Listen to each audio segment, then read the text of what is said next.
Bienvenue à cette dévotion matinale. Alors que nous plongeons dans la richesse de la parole de Dieu, nous vous invitons à considérer de soutenir cette émission.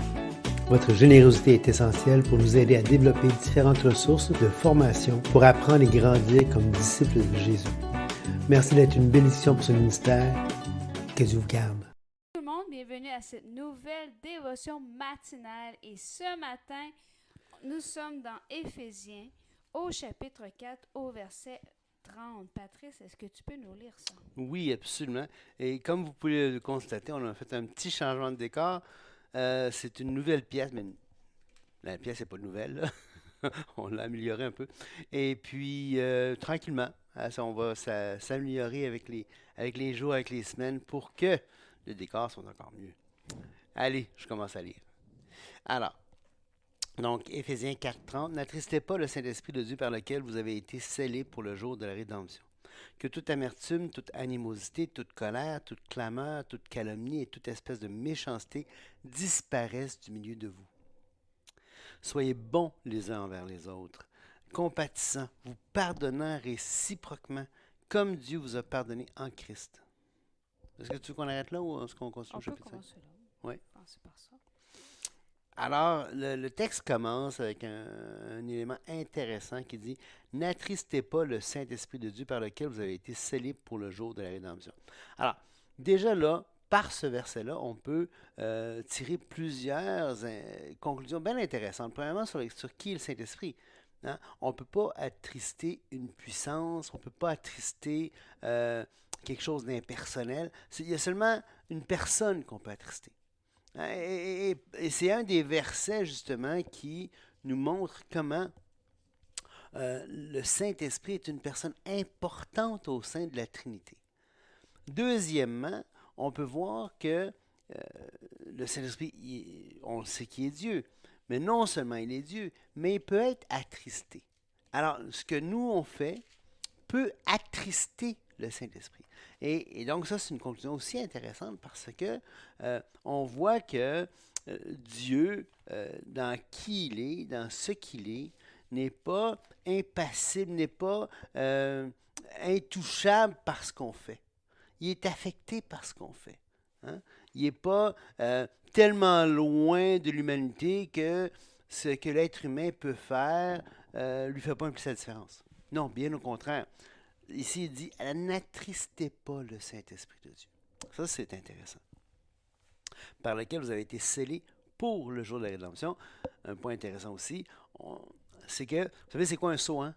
Un sceau, c'est quelque chose qui fait en sorte que ce qui est sous scellé ne peut pas être ouvert.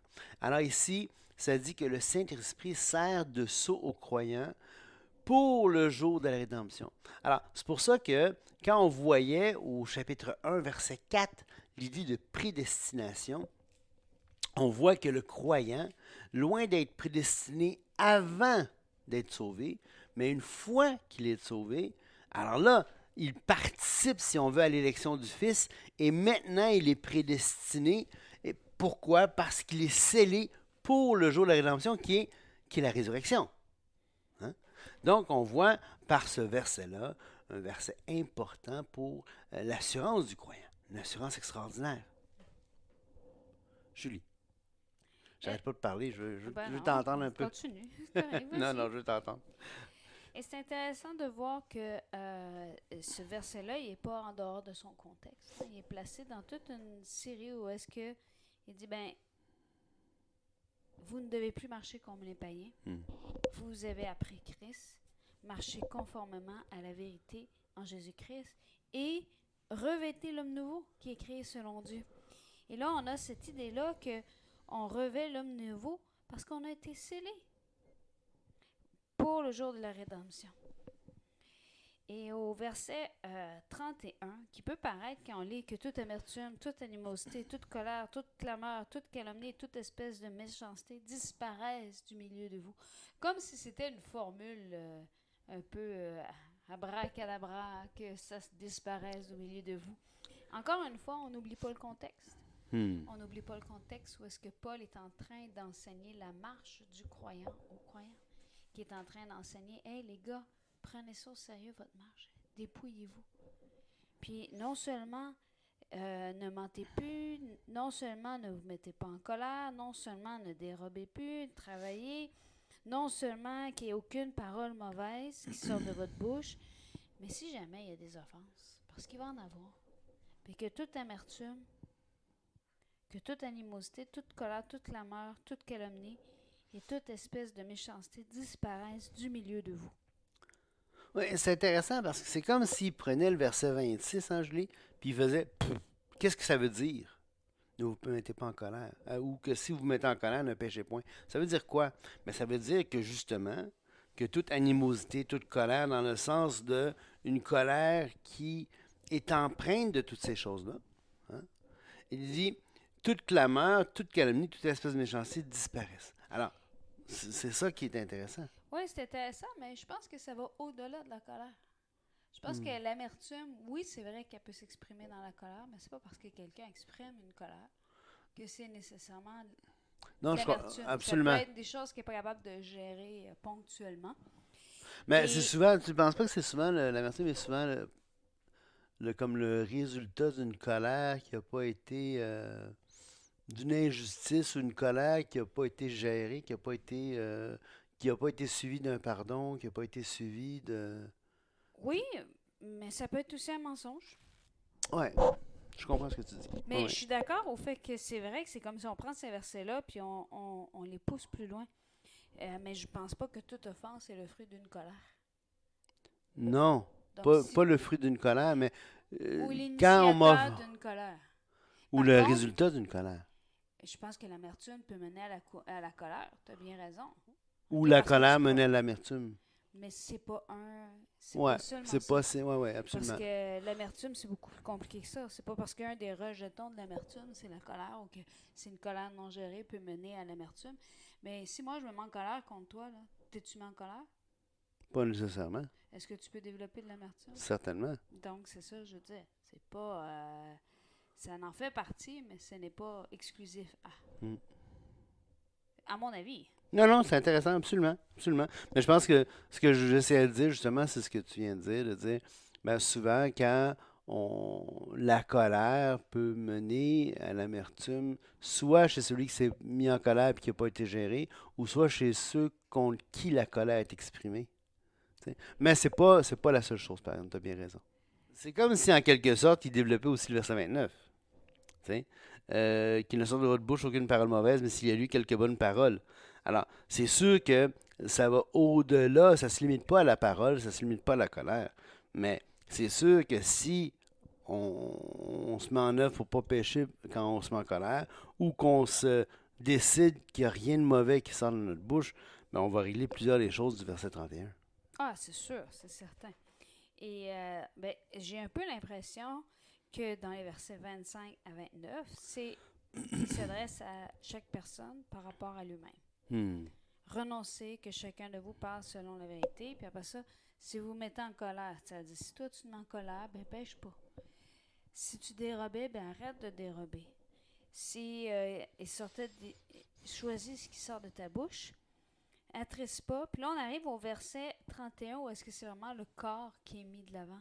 Parce que c'est au milieu de vous que toute animosité, que toute colère, que toute méchanceté disparaissent au milieu de vous. Et pour que ça puisse arriver, comme tu dis, il faut que chacun d'entre nous, on assume notre part de responsabilité et qu'on revêt l'homme nouveau créé selon Dieu dans une justice et une sainteté que produit la vérité. Et là, un petit peu comme on avait vu dans les versets précédents, il dit que ça disparaisse, mais on l'a dit, hein, on ne peut pas rien laisser à sa place. Là, Paul dit, ben écoute, que ça disparaisse, à la place, soyez bon. Remplace ces choses-là par la bonté les uns envers les autres. Parce qu'il faut que les choses négatives disparaissent du milieu de vous. Qu'est-ce qui doit prendre la place? La bonté. Hein? La bonté, la compassion, le pardon réciproque, ça doit prendre la place. Et c'est intéressant, hein, parce que c'est comme un peu à l'envers. Hein? Toute espèce de méchanceté, soyez bons les uns envers les autres. Toute calomnie, soyez compatissants.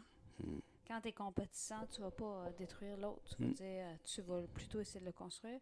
Que toute amertume, toute animosité, toute colère, pardonnez-vous réciproquement. Donc, c'est vraiment comme une réponse à ça. Si tu veux éliminer l'amertume, l'animosité, la colère. Il n'y a pas d'autre option. Tu dois prendre le temps de t'asseoir puis de gérer l'amertume. C'est comme si moi j'ai eu un jardin, puis dans mon jardin j'ai laissé aller, j'ai des mauvaises herbes qui ont poussé. Puis là, je plante des affaires, mais je laisse les mauvaises herbes tout le temps là, puis je dis c'est pas grave, plus tard, plus tard, plus tard. Mais à un moment donné, les mauvaises herbes, ils font beaucoup de petits bébés, plus que ce que j'ai planté. Fait que ça se répand encore plus, puis tu te dis plus tard, je vais continuer à ruminer. Mais tout ce temps-là, c'est une perte de temps que tu as. Complètement une perte de temps parce que tu es en train de mettre de côté ton bon sol. Hein? Quand on a un bon sol, il faut en prendre soin. Fait que prends le temps de dire, ben garde, ça là, ce rejeton-là, non, je ne le veux pas, Christ est mort pour ça. Ça, l'amertume que j'ai avec telle personne ou telle situation, non, je la veux pas. Et c'est vraiment de prendre, ça prend un temps. Plus tu laisses l'amertume, plus il va falloir que tu prennes le temps de t'arrêter. Et là, quand je dis tu prends le temps de t'arrêter, tu t'arrêtes là, tu l'assumes, tu mets les cartes sur table, tu déclares ce que Christ a fait à la croix. Tu acceptes le pardon. Parce que c'est pas seulement que tu dois pardonner, mais tu dois te repentir aussi de ton amertume. C'est les deux qui vont ensemble. Si tu veux nettoyer ton jardin, il faut que tu reconnaisses qu'il y a eu une offense. Il faut que tu pardonnes l'autre, tu laisses aller. Il faut que tu te repentes de l'amertume que tu as nourrie. Et là, on arrive au chapitre 5. Magnifique verset. Oui, qui résume ce qu'il vient de dire en quelque sorte en disant « Devenez donc les imitateurs de Dieu comme des enfants bien-aimés. » Alors, en quelque sorte, ce qui vient à partir de tout le chapitre 4, en fait, mais parce qu'il commence au chapitre 4 en disant « Je vous exhorte donc, moi », donc il y a une exhortation, il explique les éléments, il explique les dons, et là, il dit au verset 17 de marcher dans l'homme nouveau. Et là, finalement, ça veut dire quoi? Ça veut dire devenir imitateur de Dieu. Dans le verset 24, de marcher dans l'homme nouveau. Dans le verset 17, de ne pas marcher comme les païens. Oui, exactement. Et là, de devenir donc des imitateurs de Dieu comme des enfants bien-aimés. Écoute, c'est pas magnifique parce que le fait qu'il est en train de dire devenir des imitateurs de Dieu comme des enfants bien-aimés, ben on ne s'attend jamais d'un enfant que la marche soit sans chute. Oui, la marche n'est pas parfaite. Et vous êtes des enfants bien-aimés. Mais quand un enfant est sécure dans l'amour de son père, de sa mère, il va réessayer même s'il tombe.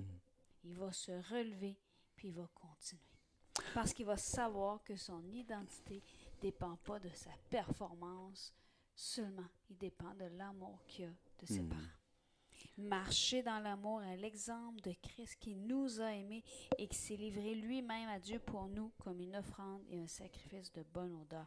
Quel beau verset qui, à mon avis, on va reprendre demain parce que je ne vois pas l'heure en ce moment, mais je crois que c'est l'heure de se rendre au travail et on vous souhaite une très belle journée. Oui, allez, au revoir.